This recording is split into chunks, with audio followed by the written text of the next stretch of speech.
خليني أبدأ معاك بسؤال بسيط. هو أنت مرتاح ولا متعود؟ لأن في فرق كبير جدا ما بين الاتنين. في ناس كتير جدا بتكون فاكرة إن الهدوء اللي هي عايشاه هو عبارة عن راحة، بس في الحقيقة اللي ناس كتير ما بتكونش شايفاه إن ده بيكون عبارة عن سكون، والسكون يعني راحة، والراحة يعني مقلب كبير جدا أنت بتحط نفسك فيه، لأنه بعد كده بيتحول لندم كبير جدا يضيع منك سنين عمرك. أكتر ناس بشوفها كتير جدا سواء في بيزنس معين أو مثلا شخصية معينة مقربة، مثلا هي مش عبارة عن ناس فاشلة، ولكن دي ناس معلقة نفسها، لا بتقع ولا بتطلع، واقفة في نص السلم، خايفة تتحرك لا تفشل، لا الناس تضحك عليها. النهاردة مش هقولك اطلع من منطقة الراحة، لا، هديك خطة حقيقية تمشي عليها خطوة بخطوة في بداية السنة دي وتبنيك من جديد، بدون بقى شعارات فارغة وبدون بقى حاجات انت سمعتها كتير جدا. لو أول مرة تشوفني، أنا محمد طارق ودي قناتي. تعال نعرف القصة. أول حاجة لازم تفهم يعني إيه منطقة الراحة. منطقة الراحة هي مش الكنبة اللي بتقعد عليها، ولا السرير اللي بتنام عليه وطول الوقت ماسك الموبايل وعمال سكرول سكرول بالساعة وبالساعتين، ولا حتى منطقة الراحة انك تقدر تسيب شغلك بقى وتبقى قاعد كده سايب نفسك كده للهوا. لا، منطقة الراحة هي انك تبدأ تمارس نفس الروتين اللي انت متعود انك تعمله كل يوم، تشتكي كل يوم من نفس المشكلة، تبدأ تندب حظك كل يوم من نفس الحاجة اللي تعباك نفسيا كل يوم. ونفسيا انت بتخاف تاخد اي خطوة جديدة لانك فاكر انك ممكن تفشل او ما تنجحش او الموضوع هيبقى كبير عليك. زي مثلا شاب شغال 12 ساعة بمرتب ضعيف جدا، ولكن قابل وساكت وبيقول لك عادي الحمد لله. ونفسيا هو بيكون خايف يسيب الشغل اللي مضمون او الحاجة اللي هو ضامنها خلاص، وفي نفس الوقت هو بيكون خايف يتعلم أي مهارة جديدة. وده بيحصل لأن الشخص ده لما بيخاف إن يفشل في الحاجة دي، هو بيختار فكرة إن أحس بالألم كل يوم عادي لأن ده شيء مضمون بالنسبة لي، دي حاجة أنا اتعودت عليها، وهو بيشوف ده بالنسبة له أحسن بكتير جدا من الألم الجديد اللي لسه يتعود عليه. أنا متعود إني أصحى بدري وأتعذب وحد يجرحني بكلمة بس ما أتعلمش مهارة جديدة، لأن مش ضامن أنا لو اتعلمت المهارة دي إيه اللي هيحصل، مش ضامن لو اتعلمت المهارة دي الألم اللي هيجي منها ده هيوجعني إزاي أو هيتعبني إزاي. فبيختار إنه يفضل في نفس المكان ويمارس نفس الروتين اللي هو متعود عليه، ودي كارثة خلي بالك. وده كتاب العادات الذرية اللي اتكلم عن النقطة دي أو اتكلم عن الموضوع ده بالذات، إن العقل دايما بيحب الألم اللي هو متعود عليه حتى لو كان الألم ده هيقتله بالبطيء. بس مفيش مشكلة خالص، أنا اتعودت على ده خلاص. زي مثلا واحدة ممكن تعيش مع شخص بيضربها كل يوم وبيهينها وبيستخدم معاها أساليب عدوانية مفيش أي حد تاني يقبل بيها، بس هي حابة ده لأنها عارفة إن لو خلاص سابته هي مش عارفة هتواجه إيه بعد كده أو هتواجه الناس إزاي بعد كده. فبالتالي هي بتقولك أنا ضل راجل ولا ضل حيطة زي ما بيقولوا، فبتكمل في الوجع عادي، لكن ما عندهاش استعداد بتتعلم مهارة وتطور من نفسها علشان تجرب حظها في حاجة تانية. ففكرة انك تخاف تخاطر وتجرب حظك حتى لو في حاجة مثلا بسيطة او حاجة مثلا تقدر تنمو معاك بالراحة، فكرة انك ما تعملش كده بتخليك طول الوقت عايش في قلق وتوتر.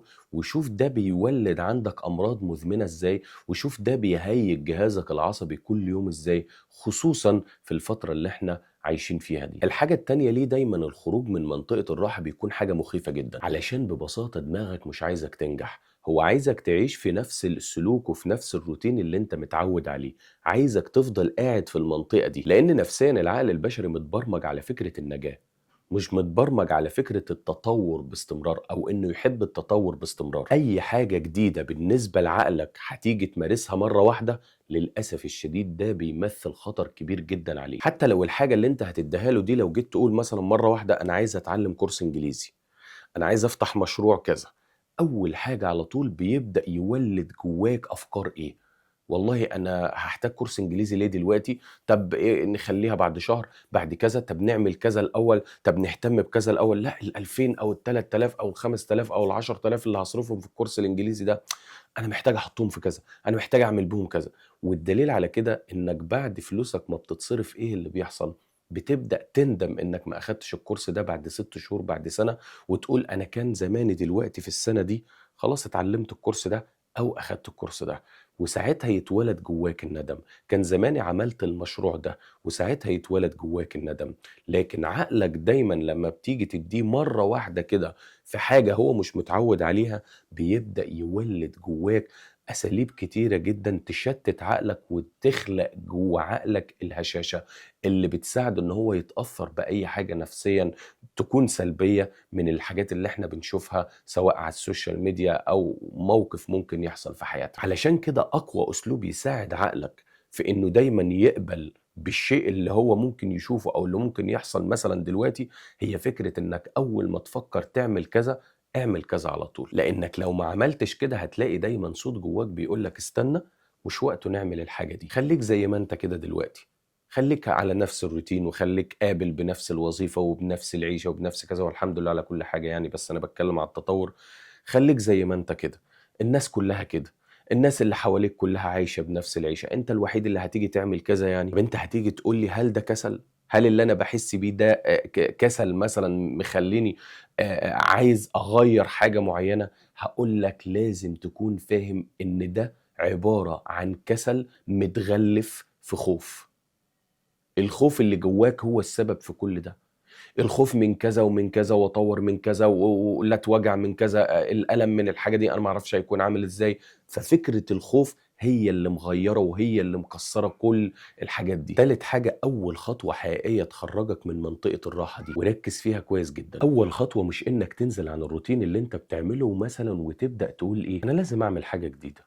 لأ، أنا مش عايزك تعمل كده، مش عايزك تفكّر بالأسلوب ده، ولكن أنا عايزك تاخد أول خطوة حقيقية وهي إنّك تبدأ ترُج نَفْسك أو إنّك تبدأ تزعج نَفْسك، يعني بمعنى أصح عايزك تبدأ تسأل نَفْسك مثلًا إيه الحاجة اللي أنا باعملها كل يوم وأنا كارهها جدًا؟ إيه القرار اللي أنا مأجّله بقى لي سنين ومش عارف آخُد فيه قرار أو مش عارف أنفّذه؟ إيه الشيء اللي لو عملته حياتي هتتغيّر 180 درجة وهتتحسّن بشكل كبير جدًا، بس في نَفْس الوقت أنا خايف آخُد خطوة فيه أو خايف أعمل الحاجة دي؟ زي مثلًا بنت عايشة في علاقة ميتة ما فيهاش أي نبض خالص، بس في نفس الوقت بتقول أنا لازم أكمّل علشان خاطر العِشرة اللي ما بيني وما بينه، في نفس الوقت زي شخص نِفْسه يشتغل أونلاين، بس هو مش راضي يتعلّم مهارة جديدة علشان خايف إن ما يقدرش يعمل ده، علشان خايف إن ممكن يفشل فيها، علشان خايف إن الناس ممكن تضحك عليه، فعلشان تقدر تخرج من منطقة الراحة دي وتحوّل نفسك لمنطقة فيها suspense وأكشن كده وتقدر بقى تفوق لنفسك وتعيش حياتك، لازم تعترف إنك كنت عايش في منطقة الراحة، لازم تعترف لنفسك وتقول أنا فعلًا موجود في المنطقة دي، واعترافك ده نصيحة مني بقى علشان تنجح لازم تعترف بيه قبل ما تاخد أي خطوة للتغيير. يا نفسي أنا مُعترف إن أنا في منطقة الراحة وباعيش مراحل كبيرة جدًا من الكسل ولازم أبدأ في تغيير ده. رابع قاعدة وهي ال1%، ما فيش حد في الدنيا بيقدر يغيّر حياته كلها في يوم واحد. ولكن في ناس بتقدر تغيّر اتجاهاتها في يوم عادي جدًا، إنك تقدر تشتغل بس 1% في اليوم على حاجة أنت بتحبها، تتعلم مهارة جديدة 1% بس، نُص ساعة بس، ساعة واحدة بس، ابدأ خُد خطوة صغيرة تجاه فكرتك أو المشروع بتاعك، مكالمة مثلًا أنت كنت خايف تعملها، ابدأ خُد خطوة واعملها، بلاش تأخّر حياتك وتأجّل ده وتأجّل ده، والله بُكرة أبقى أبعت الرسالة دي، والله بُكرة أبقى أتكلم المكالمة دي، والله بُكرة أبقى أعمل الحاجة دي، والله بُكرة أبقى أتعلم إنجليزي، لأ، ابدأ من دلوقتي. ونصيحة مني بقى صغيرة في وسط الكلام كده، اوعى ثم اوعى إنك تحط نفسك في فكرة إن أنا أجيب موبايلي وأبدأ بقى إيه، هاعمل كذا وهاعمل كذا وأتعلم كذا وأتعلم كذا وأتعلم كذا وأتعلم كذا، لأ، اوعى تعمل ده. خُد خطوة واحدة بس، مهارة واحدة بس، بعد ما تبدأ تاخد خطوة واحدة، وبعد ما تبدأ تاخد مهارة واحدة، أنا هاخد خطوة إن أصلّي لربنا سبحانه وتعالى عشان يوفّقني وأدعي له كتير جدًا، وآخد خطوة تانية في إن أتعلّم مهارة إنجليزي، وأبدأ وأنا شغّال في شغلانتي أو شغّال في الوظيفة بتاعتي، أبدأ كل يوم أوفّر لنفسي ساعتين أو نُص ساعة أو ساعة، أتعلّم فيهم جُمل. أو أسمع فيهم بودكاست إنجليزي، هتدعي لي بعدها. في كتاب كده اسمه الحافة الطفيفة، بيتكلم عن الفرق ما بين شخص ناجح وشخص عادي جدًا. الفرق ما بينهم أفعال صغيرة جدًا، أفعال ما لهاش صوت، أفعال مستمرة في الفاضي، بتشوفها تافهة جدًا، بس صدّقني في النهاية هي بيكون ليها نتيجة قوية جدًا، جدًا. الفكرة مش إن أنا باقول لك روح خُد بطولات، أو أقول لك مثلًا روح غيّر الكون، ولكن الفكرة إن أنا عايزك تستمر مهما كان الوجع اللي أنت بتحس بيه، والله كل ما كنت بتحس بوجع وكل ما كنت بتحس بألم وكل ما كنت بتحس بملل وبرود في الحاجة اللي أنت بتعملها وحاسس إنك تعبان وبتعملها بتُقل ومش عارف إيه، واستمريت على ده، صدّقني والله هو ده النجاح اللي فعلًا هيخلّيك بعد كده شيء تاني خالص. انت عامل زي اللي ايه، لاعب الكوره اللي لازم يدخل مراحل اعداد الاول وبدني الاول علشان يقدر يقف على رجليه، واول ما ينزل الملعب يغير كل حاجه. ليه؟ لان لياقته البدنيه حاضره، واقف على رجليه كويس جدا، فبيكمل وبيلعب. وده الفرق ما بيننا وما بين ناس تانية الكرة عندها مختلفة خالص. خامس حاجة بقى، ودي نقطة هتساعدك على انك تغير نفسك بشكل كبير جدا، انك تقدر انك تختبر نفسك اختبار بسيط جدا. عايزك تسأل نفسك، لو انا حياتي كملت كده بنفس الشغل، بنفس العلاقة اللي انا فيها، بنفس البيئة اللي انا عايش فيها، بنفس الدخل اللي باخده، بنفس التفكير اللي انا بفكر فيه، هل انا كده هوصل لمراحل الامان؟ هل انا كده هبقى راضي عن نفسي؟ هل انا كده هبقى راضي عن العيشه اللي انا عايشها؟ لو كانت اجابتك بقى لا، يبقى اي خطوه صغيره هتاخدها دلوقتي ارحم مليون مره من ندم هيجيلك بعدين. منطقه الراحه هي مش اخطر حاجه انت ممكن تمر بيها في حياتك، ولكن الخطر الحقيقي انك تفضل في منطقه الراحه لحد ما تتحول بعد كده على مر السنين، او بعد فتره مثلا معينه، لسجين في قلب منطقه الراحه دي، وتحس انك بقيت مؤمن خلاص دي منطقتي ودي حياتي ودي بيئتي ودي عيشتي، وخلاص انا رضيت بالواقع ورضيت باللي انا فيه، وخلاص مش حابب اتغير ومش حابب اخرج من كذا، وامنت باللي انا فيه ده، وما بقيتش قادر اشوف حياتي في اي مكان تاني غير في المنطقة دي او في الحتة دي.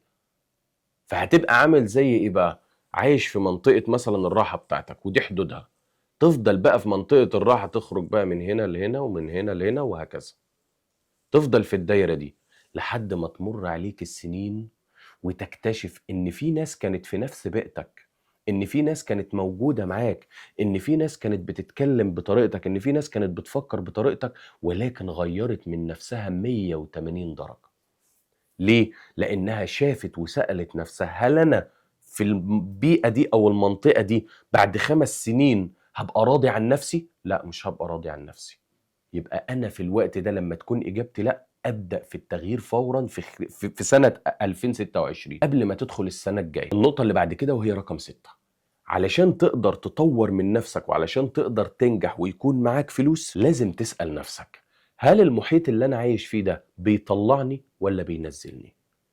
البيئة اللي أنا عايش فيها دي بتطلعني ولا بتنزلني؟ الناس اللي بتعامل معاهم دول بيطوروني أو بيساعدوني أتطور ولا بيشدوني لتحت؟ صدقني محدش بيطلع من منطقة الراحة اللي هو فيها، ولا حد بيطور من نفسه غير لما تكون البيئة اللي هو عايش فيها أو المحيط بتاعه بيساعده على ده، لأنك نفسيا بتتأثر باللي حواليك غصب عنك.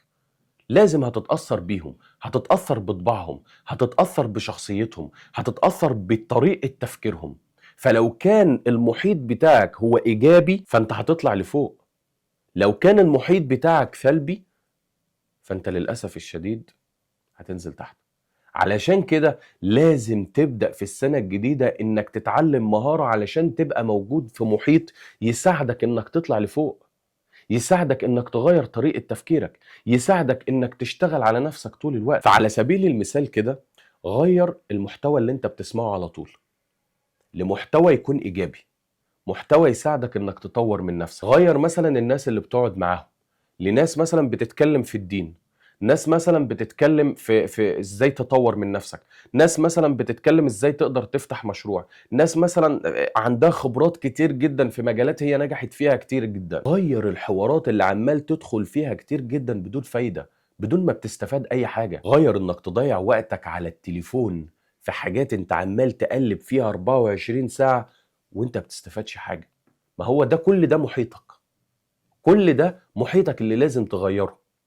هل انت تفكيرك هيبقى زي واحد قاعد 24 ساعة بيسمع يوتيوب مثلا عشان يتعلم برمجة؟ هل انت تفكيرك هيكون زي واحد مثلا بيقعد ساعتين في اليوم عشان يتعلم انجليزي؟ هل انت طريقة تفكيرك هتكون زي واحد مثلا بيقعد كل يوم نص ساعة او ساعة يحفظ قرآن كريم؟ هل انت تفكيرك هيكون مثلا زي شخص بيقعد كل يوم ساعتين مع ناس تطور طريقة فكره يتعلم منهم كتير جدا؟ هل انت تفكيرك هيكون زي شخص بينام بدري وبيصحى بدري وبيلعب رياضة؟ لا. لو انت ما بتعملش الحاجات دي عمر تفكيرك ما هيبقى زيهم، وهتفضل تشوف نفسك اقل منهم بكتير، مع ان دماغك ممكن تبقى احسن منهم. بس لو ركزت مع نفسك واخدت القرار وقلت لازم ابدأ من دلوقتي عشان في خلال 5 سنين اكون راضي عن نفسي، فحاول تشتغل على المحيط بتاعك ده، علشان حاول تخليه محيط ايجابي علشان تتأثر بيه.